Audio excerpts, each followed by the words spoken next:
What's poppin', y'all? Welcome back to another episode of NBA Weekly. I'm your host, Pee Wee the Plug, and in today's episode, we have to talk about the collapse of the Milwaukee Bucks. Is Jimmy Butler the greatest playoff performer of all time? What's next for the Bucks, and what does this mean for Giannis' legacy? Before we dive into that, though, I just want to remind you guys to make sure you hit that like button for me, and if you're new and you enjoy this type of content, make sure you hit subscribe.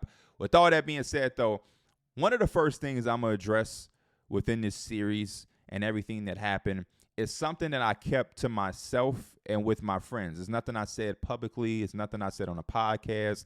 At least I don't remember saying it. But for me, ever since the beginning of this series, I truly felt like the Bucks didn't take the Miami Heat serious. And this is why. I want to say before I dive into this, I don't at all think that Giannis pretended an injury. I don't think they exaggerated his injury. And I'm not, so I don't want anybody to take away that that's what I'm saying. I truly think Giannis did hurt himself in game one. And I truly do think he should have not played in game one. But knowing Giannis, based off what I've seen throughout his career, play through the things he's played through, one of the first things that pops into my mind when I think of Giannis and who he is and his historic legacy is him playing through what he played through in the NBA Finals against the Suns when he had the knee situation where we all thought Giannis may have had or suffered something crazy. He might have torn something. Giannis may have had a significant injury. And he played through it for the rest of the finals and ended up winning the championship and taking home the finals MVP, and something that a lot of us feel like, hey, if that was anybody else, they're probably out for 6 to 8 months and they're not going to be ready for the next season. If that was anybody else. And no, he just kind of taped it up and played through it. And so I've seen Giannis have this tolerance, even the way he plays, for him to have not missed that much of a significant time throughout his career, being a guy that goes downhill, downhill, downhill, downhill, going through people every single possession he gets the ball. We know he's trying to bulldozer his way to get to the rim and get to the line and finish through all types of contact. That's just been his game since day one. So when I see an injury like this, I do think it's real. I do think it's legit. But for me, I definitely questioned what the Bucks were thinking early on when Giannis was missing so much. He left game one and didn't come back. I get it. Game two, fine. You got the confidence, and they were able to win that game. But after that, I expected Giannis to be back in every single game because you were already 1-1. And Miami had smelled blood in the water, and you guys didn't look too great without Giannis. You had the game two where you got hot. If we're just being realistic, you got hot. And hindsight tells us that because you didn't win another game for the rest of the series, even when Giannis did come back. So in that second game, and game two was kind of throughout the series a fluke game. You know, Drew Holiday was making shots. Middleton was making, like, you just had one of those nights where everybody was making shots and you were able to beat them. But the other 4 games in the series, you didn't really look that competitive against this Miami Heat team who had also lost Tyler Hero in the process. So to me, I feel like Milwaukee, they had their eyes way down the line. And I don't think they ever took Miami Heat serious until it was too late. And I think their minds was on having Giannis be right, healthy, and 100% for the future. They were looking at the Eastern Conference Finals. They were looking at the second round, making sure Giannis was good for that and trying to really take it slow, be precautionary, you know what I mean? Make sure everything is for the future instead of making sure they had him for the right now and taking the current team that they were playing serious. And I talked about this yesterday in my video when we talked about my Knicks. It's like, it ain't over until it's over. You can never really get comfortable, and you can't start to look ahead at things. People are telling me all the time, yo, P, y'all might play the Heat. I'm like, yo, it's a 3-1 series. I get it. Let my Knicks close the series out before we start thinking about who we're going to play next. Yo, y'all could have an Eastern Conference Finals run. It's like, no, let's win the first round first before we start talking about Eastern Conference Finals. We got 2 rounds to go. We got to finish our job that we're currently in. And I think I really, really, really believed that that's what the Bucks were thinking. And not only is that what I believed, That is still what I believe because Giannis had a quote in his post game that all of confirmed it to me. At the end of the post game, Giannis says it, and I'm sorry I got a lot of notes and things written down because there's so much that happened in the series. He says, "Hey, the Miami Heat were playing to beat us. We were playing for a championship." And when he said that, he went into detail a little bit that basically confirmed what I was thinking. They were looking ahead. They were so focused about a championship without realizing we got to beat these dudes that are in front of us. And they got big-headed a little bit, in my opinion. And I felt like that as an entire organization, that's what the Bucks was thinking. They were the best team in the East. They were a lot of people's favorites. I picked them to win a championship because I felt like they had really no holes in their roster. When you think about the way the Milwaukee Bucks play, and they like to play around Giannis, and you look at the acquisitions they had and who they picked up and how they played all year, you look at the resurgence of Brook Lopez after the back situation. You look at Chris Middleton being brought back slowly, Drew Holiday in the season he had, Bobby Portis, six-man candidate, Javon Carter breakout year, Joe Ingles, Jay Crowder. I mean, the Bucks looked flawless. And I truly believe that they got ahead of themselves and they didn't take the Miami Heat serious until it was too late. Even in some of these other quotes from Giannis, which I'll stay on the topic of the Bucks since that's where we're starting, he was definitely frustrated. And I hate the fact that when somebody asked him or said, "Hey, clearly you're frustrated," he said he wasn't frustrated. I don't like when athletes do that. It's okay to be mad. You lost in 5 games to an 8th seed that y'all thought y'all were going to blow out of the water. It's frustrating. You should be frustrated. And one of the things that Giannis said is there's no failure in sports. To me, that was bullshit. And I think a lot of the Milwaukee Bucks guys, or from the post-game interviews that I saw, it was a lot of bullshit in what they were saying. Specifically, Giannis and Coach Bud. There are failures in sports, Giannis, and y'all failed. Y'all were a 1 seed who lost to an 8th seed. Yeah, you missed out of 5 games, you played 3. So you missed two games. Well, technically, you kind of missed 3 because you played in the first game. Technically, you left. Y'all lost. The second game, they came out and they bust their ass. And then in game 3, you didn't play and they lost again. But shit, that's only a 2-1 lead. You came back in game 4. You could have tied it 2-2. And then if you tied it then and you come handle business at home like you're supposed to as a number 1 seed, y'all are up 3-2. And now y'all just got to go back to Miami and win one on the road, another one on the road, or even if they win that game 7, you go back home and you take care of your business. And then it's like, oh, it's all good because you missed those games. But even when Giannis came back, it didn't intimidate the Miami Heat, who also lost Tyler Hero. This was a lopsided matchup from the beginning because on paper, Giannis is supposed to be the best player in the world, right? There's no way Jimmy Butler is matching the best player in the world, right? On paper, but that's not what we got. Even when Giannis came back, Jimmy Butler outperformed him in every way possible. Giannis shot almost in this series, if I can pull it up really, really quick, in this series, Giannis shot 53% from the field because that's all Giannis does, right? Somehow Jimmy Butler outdid him there. Jimmy Butler shot 60% from the field. He shot 44% from the three-point line. He averaged 37 points per game. Giannis averaged 23. Jimmy Butler outplayed Giannis Antetokounmpo mano a mano. And then even in that way, you say, okay, even if that somehow happens, you still have Chris Middleton and Drew Holiday, who is damn sure going to outplay Bam Adebayo.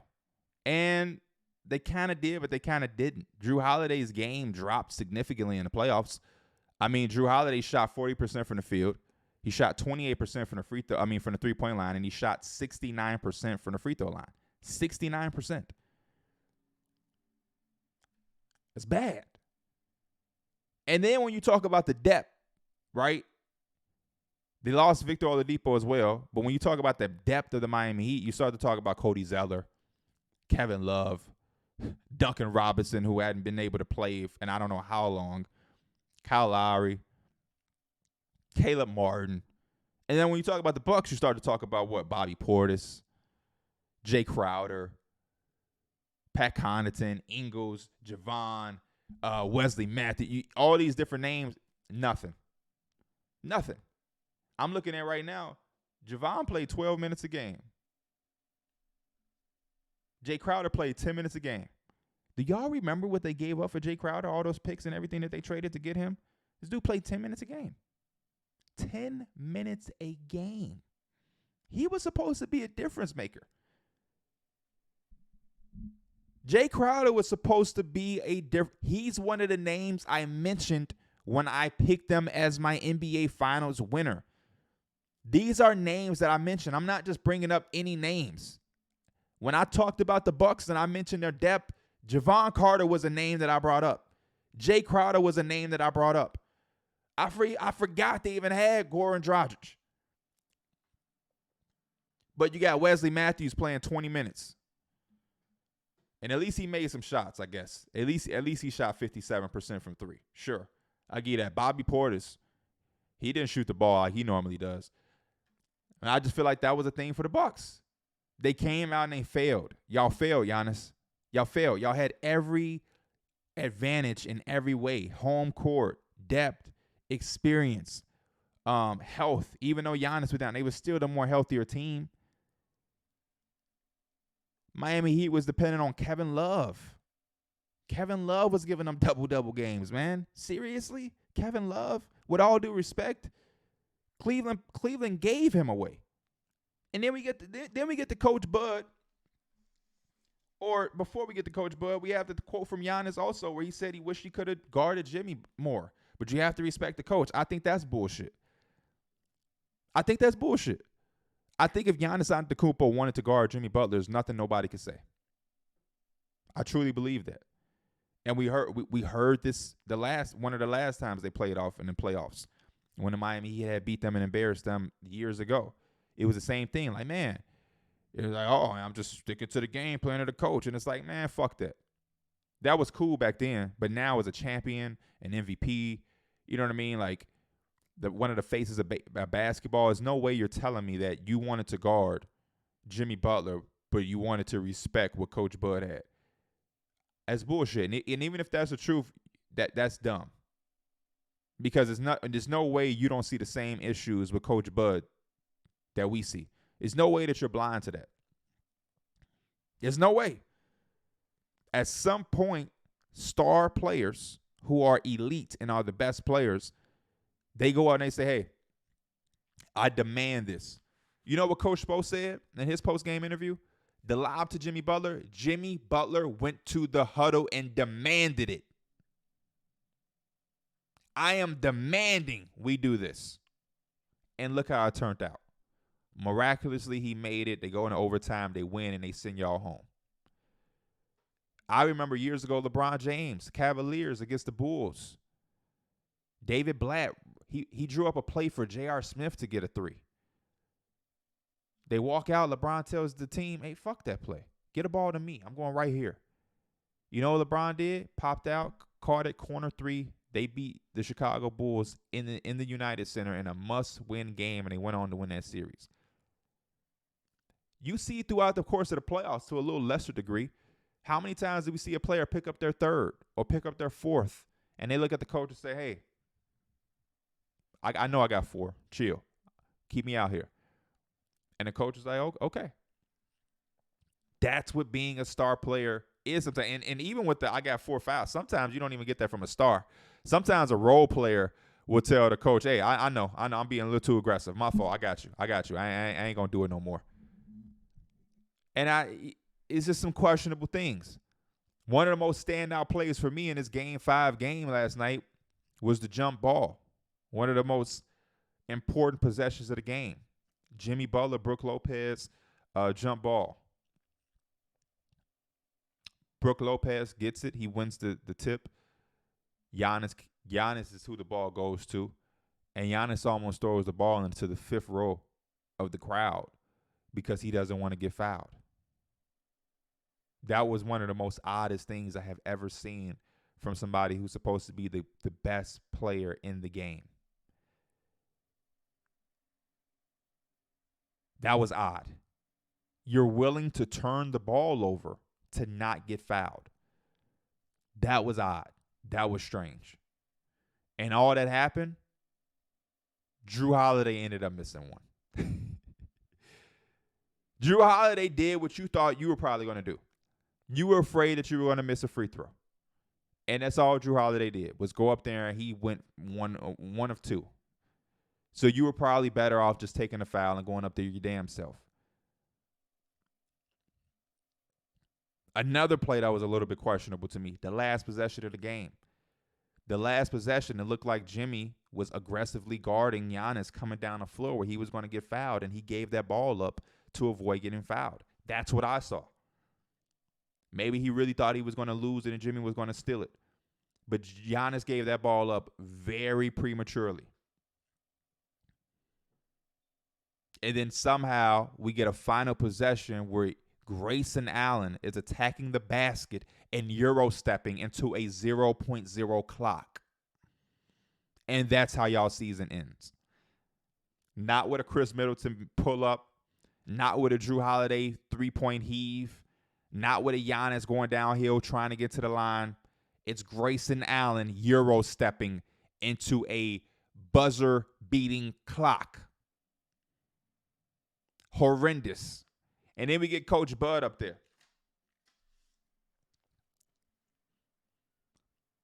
And they're asking him all type of questions. And he's giving us the bullshit answers. You know, we just didn't make enough shots. You did a lot more than not make a lot of shots. Or enough shots. I'm still trying to figure out why the fuck Jay Crowder was playing 10 minutes in this series when y'all went out and broke y'all neck to get him. Why Javon had a career year and barely played. Dragic barely played. What was the adjustments? Why did Brook Lopez come out of the game on the final possession where Jimmy was able to get a clean lob? Because who was there to protect the rim? Fucking Connaughton, who almost to me fouled him. I believe the Jimmy Butler lob play was an and one finish, and they should have won the game there, if I'm being honest. But that's what happens when you have Connaughton protecting the cup and not Brook Lopez. That's what happens. And he said he went small because they went small. Well, shit, I'll put Brook Lopez on Max Strus, and I'll dare the Miami Heat to have Max Strus beat us. I'm sorry, no disrespect to Max Strus, but I'd rather him taking a three or some shit than Jimmy Butler getting a clean lob look.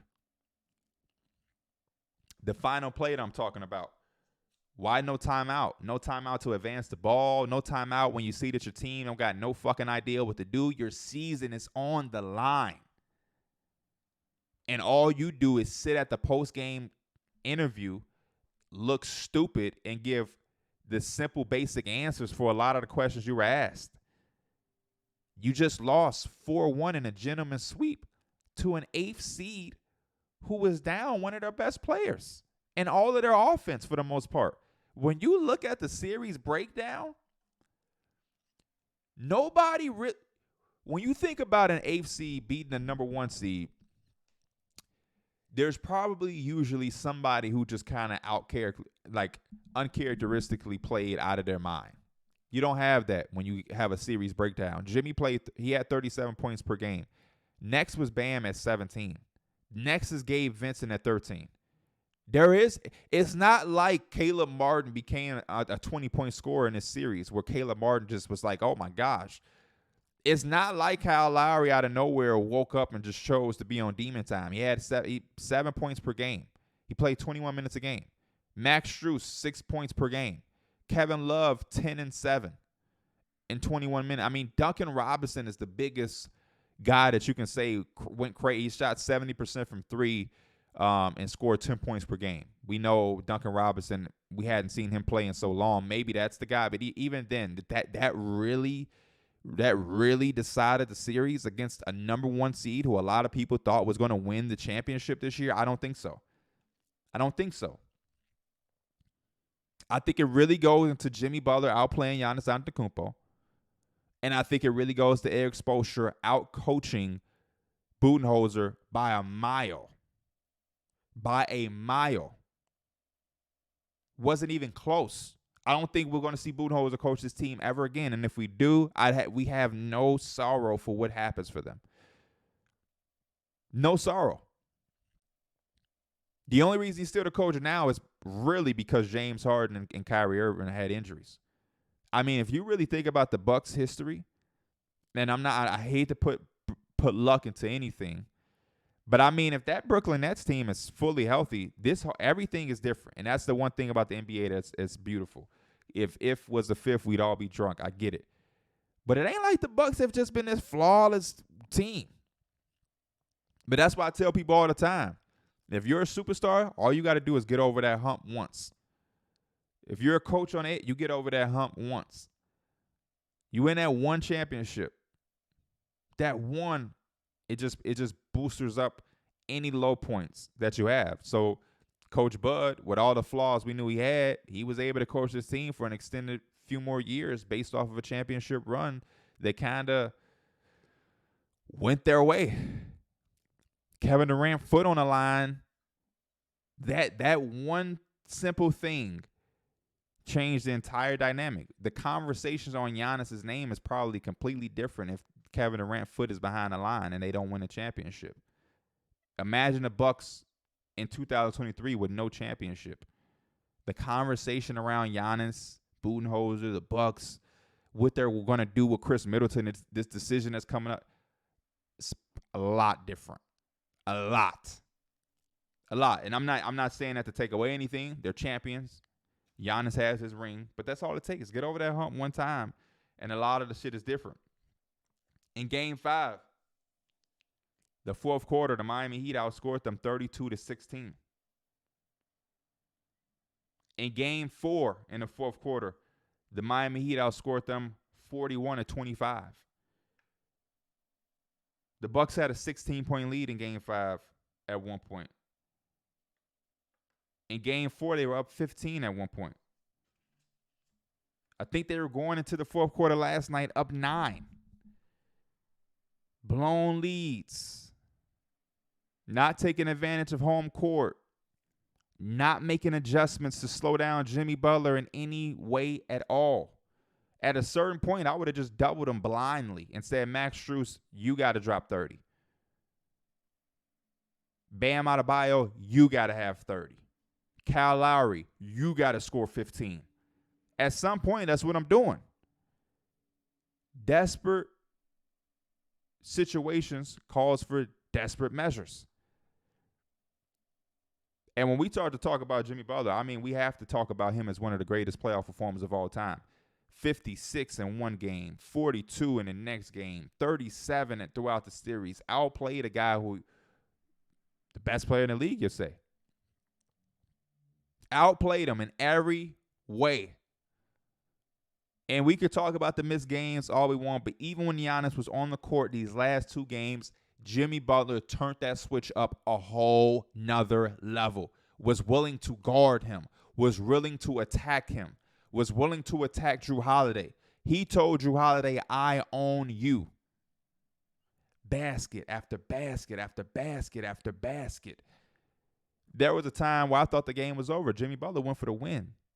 They missed. They had to play the foul game. They got down 4. Gabe Vincent hit the 3. 1-point game now. And they come out and they close the game. And they close the series. What's next for Milwaukee is interesting. They definitely need a new coach and a new voice in that locker room. I definitely can't wait to see the situation with Chris Middleton. I don't really see Chris Middleton leaving, but you just never know. You just never know. And I do think it's time to shed some light on the Milwaukee Bucks, man. I do. I think this is a big, big, big L for them. I think this is something that can't get swept under the rug. It can't be fully blamed on the fact that Giannis had the back injury or the lower back injury. It can't be. We have to talk about this, and we have to shed light on this, and we have to take into consideration what the Bucks would be if Kevin Durant's foot is behind the line. Look at this team totally different. They got to show and prove. We can't give them the benefit of the doubt no more. No more.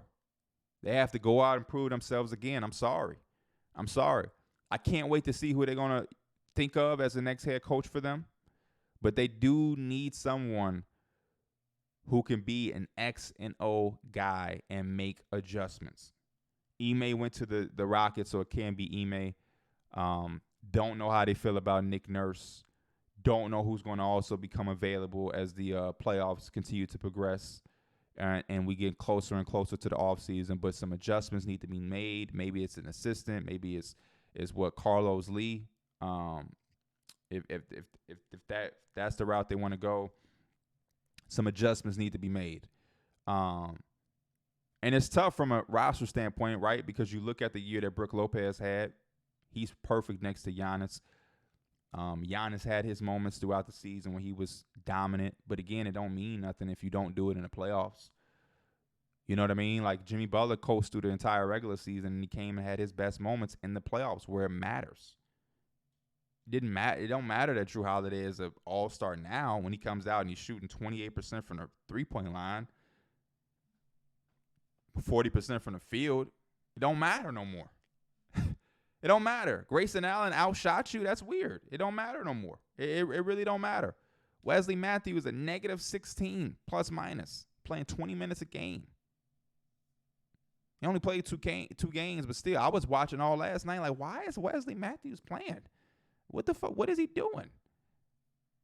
Yeah, they need a new coach. They need a new voice.